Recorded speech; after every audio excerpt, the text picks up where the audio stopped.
Datang, salam sejahtera untuk kita semua. Pada pertemuan kita kali ini, kita akan membahas mata pelajaran Produk Kreatif dan Kewirausahaan Kompetensi Dasar 310 410, menganalisis perencanaan produk massal. Coba lihat gambar berikut ini. Coba kita lihat situasi dari gambar yang ini ya. Sepertinya kalau kita perhatikan pada suatu ruangan banyak orang mengerjakan sebuah produk secara bersama-sama. Ya inilah kegiatan produksi massal. Pada sebuah contoh ini digambarkan industri garment. Ya, yang rata-rata karyawannya itu kebanyakan perempuan. Ya. Dari apa yang kita lihat ini, kita bisa melihat sebetulnya produksi massal itu seperti apa sebetulnya. Jadi kita tahu bahwa produksi massal itu setelah melewati berbagai macam pembuatan prototipe, pengujian, maka selanjutnya adalah pemproduksian massal dari produk tersebut. Baik, selanjutnya tujuan pembelajaran. Setelah selesai mempelajari modul ini, siswa diharapkan 1. Menetapkan skala proses produksi. 2. Tahapan-tahapan dalam penetapan skala proses produksi barang dan jasa. 3. Faktor perencanaan proses produksi dan jasa. 4. Persiapan perencanaan proses produksi dan jasa. Apa itu produksi massal? Tadi sebelumnya di awal kita melihat sebuah gambar yang di dalamnya menggambarkan sebuah kegiatan pemproduksian secara massal. Apabila kita mencermati gambar tersebut, maka kita seharusnya sudah tahu apa itu produksi massal. Jadi, produksi massal adalah produksi yang dibuat dalam jumlah yang banyak atau produksi yang dilakukan secara besar-besaran. Berarti skala industri atau pabrik yang skala penjualannya itu bisa tingkat nasional bahkan internasional.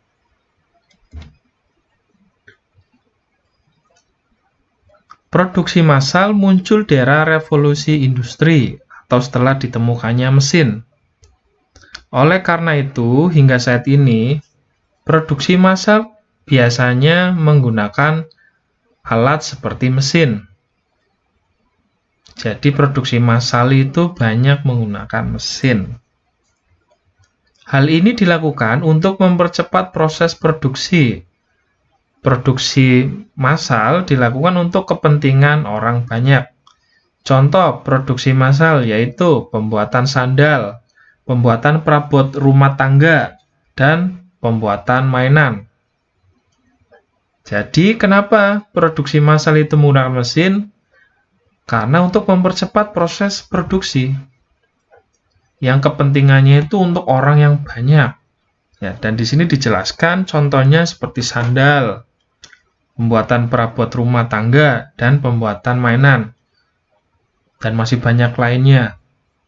Mungkin termasuk motor, mobil. Itu tidak mungkin dibuat hanya dengan tangan. Itu harus dilakukan dengan mesin. Ya, untuk kepentingan orang banyak, nasional atau internasional. Selanjutnya, langkah-langkah penetapan skala proses produksi. Poin A. Produk apa yang akan diproduksi? Ya. Jadi langkah pertama itu produk apa yang akan diproduksi? B. Bila mana kegiatan produksi, proses produksi akan dimulai? C. Berapa jumlah produk yang akan diproduksi? D. Berapa besarnya jumlah dana yang akan dibutuhkan? E. Berapa banyak tenaga yang diperlukan? F. Peralatan apa yang diperlukan? G. Berapa tingkat persediaan bahan baku yang diperlukan? Inilah poin A sampai G yang harus minimal dipersiapkan apabila ingin menetapkan sebuah proses produksi massal. Ini yang harus diperhatikan. Produk apa yang mau dibuat? Ya. Setelah tahu apa yang mau dibuat, prosesnya seperti apa? Selanjutnya, jumlah produk yang akan diproduksi berapa? Besar jumlah dana yang dibutuhkan, tenaga yang diperlukan, peralatan yang diperlukan, bahan baku atau bahan mentahnya yang dibutuhkan. Inilah yang harus dipersiapkan untuk skala proses produksi.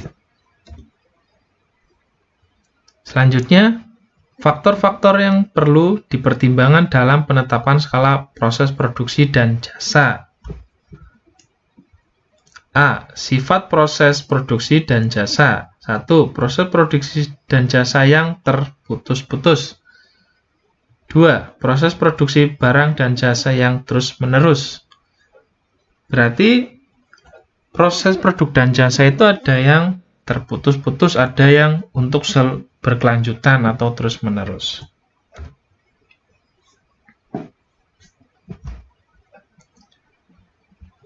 Jenis dan mutu produk yang akan diproduksi. Ya.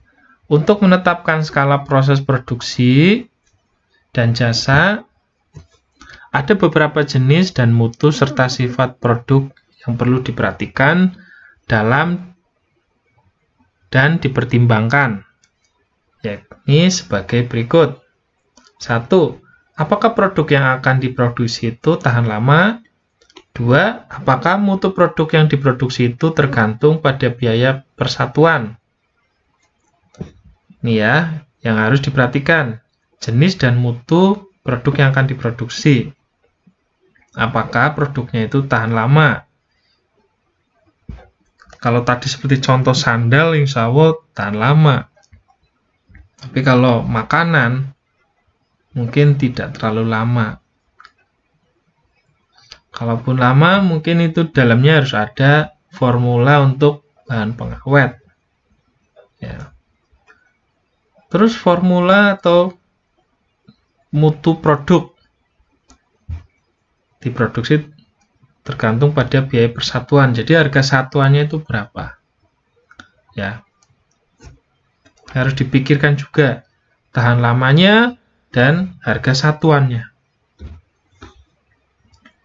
Yang ketiga, apakah produk yang akan diproduksi itu mempunyai sifat permintaan musiman atau tidak?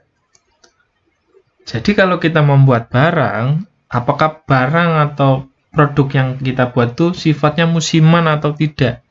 Musiman di sini tuh contohnya ya, pada saat musim masa-masa akhir tahun misal, ya ada banyak permintaan-permintaan tertentu. Ya. Misal lagi pada saat musim Idul Fitri, mungkin banyak permintaan-permintaan barang-barang atau jasa. Ya, berarti itu musiman. Ya. Ada juga yang tidak, berarti tidak mengenal waktu ya. Bisa diproduksi terus-menerus. Ya, inilah yang maksudnya terputus dan terus-menerus. Di sini mungkin kalian bisa membedakan sendiri. Produk yang musiman, pada saat musim itu banyak gitu ya. Ada juga yang memang ada terus gitu ya.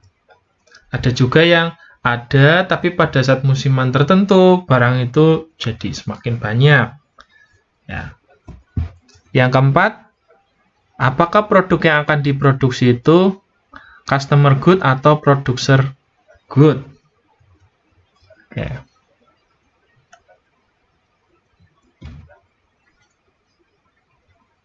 Jenis produk baru dan lama. Hal perlu mempertimbangkan jenis produk baru. Apa yang harus kita pertimbangkan pada saat ada produk baru dan produk lama?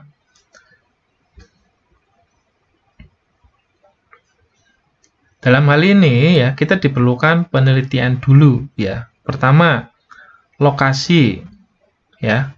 Yang kedua, jumlah produk. Yang ketiga, sifat permintaan produk.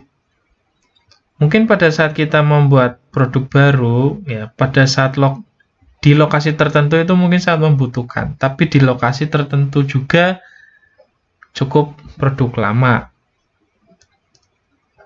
Kedua, misal di tempat tertentu membutuhkan jumlah produk yang banyak. Di kota yang lain atau di tempat yang lain cukup dengan produk yang normal, jumlah produk yang biasa. Selanjutnya kalau 3, sifat permintaan produk. Mungkin kalau di kota atau di tempat tertentu nih permintaannya itu terus menerus karena permintaannya banyak. Tapi kalau di mungkin pedesaan permintaannya mengalirnya kurang ya. Hanya kurang cepat gitu ya, karena memang secara penduduknya mungkin nggak begitu banyak, beda dengan kota, permintaan produk banyak. Inilah yang mendasari produk baru dan produk lama. Makanya biasanya kalau ada produk baru, itu di kota ini ada, tapi di desa nggak ada. Itulah mungkin yang bisa menjadi gambaran ya. Kenapa produk baru itu biasanya dari kota dulu, karena permintaannya banyak, kebutuhan produknya juga banyak, kayak gitu. Lokasinya juga mendukung strategis gitu. Tahapan dalam penetapan skala proses produksi barang dan jasa. Yang pertama, A. Routing adalah menetapkan dan menentukan urutan-urutan proses produksi dari bahan mentah sampai menjadi produk akhir. Di dalam menentukan urutan-urutannya harus sudah termasuk penyusunan alat-alat yang akan digunakan. Di sini pada skala produksi massal ya, di sini kita membutuhkan banyak alat-alat ya. Jadi alat-alat itu disusun, diurutkan dari proses barang mentah sampai produk akhir. Mungkin kalau kita banyak melihat di TV, di video pabrik gitu ya, ada barang dimasukkan, terus mesin berjalan, pindah ke mesin 1, mesin 2, mesin 3, sampai akhir di packing dan siap dikirim. Nah inilah routing. Yang B, scheduling. Scheduling adalah penetapan dan menentukan jadwal kegiatan operasi proses produksi yang disinergikan sebagai suatu kesatuan. Dari scheduling nantinya akan dapat diketahui dan diawasi penggunaan waktu pada saat pemrosesan produksi sesuai dengan urutan-urutannya. Scheduling ya. Di sini harus menetapkan waktu-waktunya. Oke. Selanjutnya, C. Dispatching adalah menetapkan dan menentukan proses pemberian perintah untuk mulai melaksanakan operasi proses produksi yang sudah direncanakan di dalam routing dan scheduling.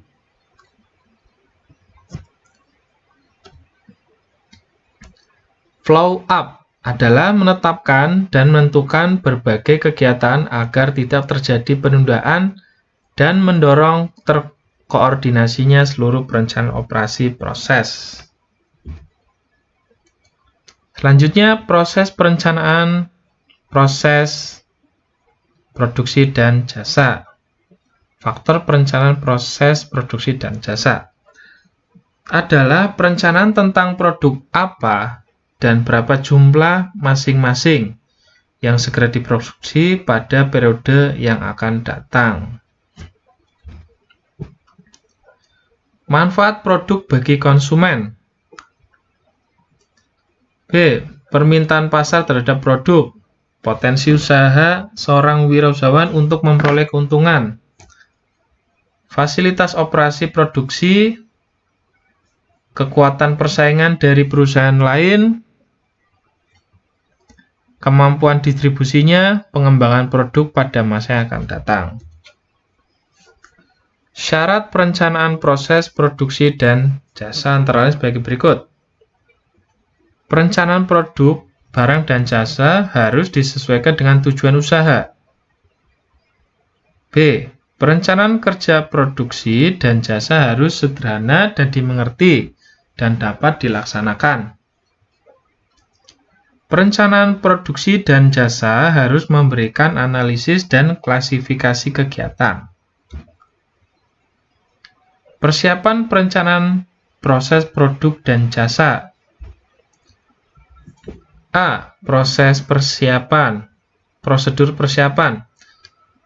Prosedur persiapan perencanaan produksi dan jasa antara lain. 1. Seorang wirausahawan harus membina gagasan produk dari konsumen atau pembeli. Kedua, seorang wirausahawan perlu mendorong para karyawan untuk ikut memikirkan gagasan produk yang akan diproduksi. B. Penyaringan gagasan. Tujuan utama penyaringan gagasan proses produksi dan jasa untuk mendapatkan gagasan yang baik dan tepat di dalam pembuatannya. C. Analisis gagasan. Seorang wirausahawan selanjutnya mengadakan analisis terhadap gagasan operasi produksi dan jasa dari berbagai macam usaha. Adapun gagasan terhadap proses produksi dan jasa yang dianggap paling penting yaitu potensi permintaan terhadap produk, jumlah penjualan produk, jumlah pemasaran produk. 4. Kemampuan produk yang akan mendatangkan laba. Inilah ya, dari rentetan yang tadi, analisis gagasannya yang dipilih adalah menurut 4 ini yang paling penting. Percobaan proses produksi. Di dalam percobaan proses produk terdapat 2 hal yang sangat penting, yaitu dari segi pengelolaan gagasan menjadi suatu kegiatan konkret. Gagasan konkret. Ya, jadi langsung, nyata. Perusahaan menghasilkan produk yang dapat dipertanggungjawabkan baik secara teknis maupun komersial. Sekian materi yang dapat saya sampaikan, semoga kurang lebihnya bermanfaat bagi kita semua. Terima kasih, sehat selalu, sampai jumpa lagi.